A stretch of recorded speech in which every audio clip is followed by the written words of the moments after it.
1. Change front to UV. With your work ready, select a mesh, edit mode, edge mode. Select a row of where you want it split. Right mouse button, mark seam. Select all. Press U to unwrap. In UV mode, UV sync, scale and move it to prepare for the rest. Attention! The seams are the same as the seams in clothes. This is why UVs mirror paper patterns.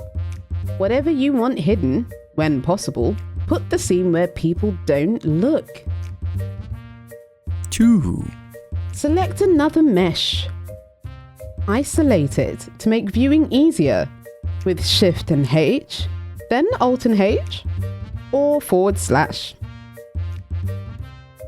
Repeat on the leaf. On the arm, with a mirrored item, delete one side. On your mesh, delete any faces that won't be seen. UV it.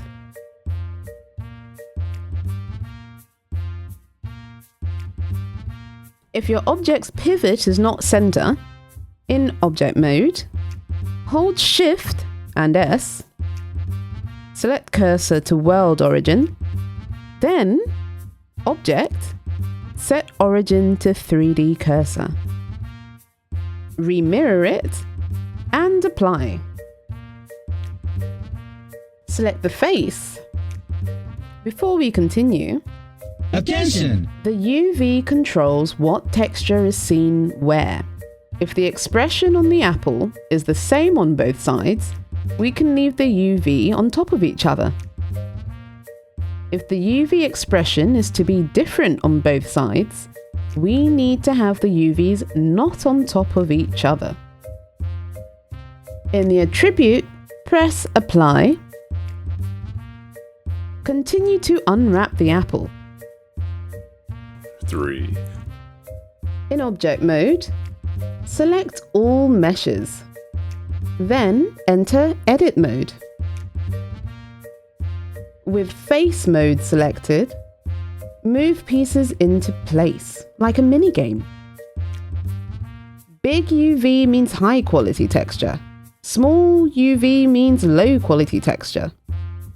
Prioritized based on your model. Done! We're almost ready for makeup. Makeup, anyone? For more Pixie tips, don't forget to subscribe.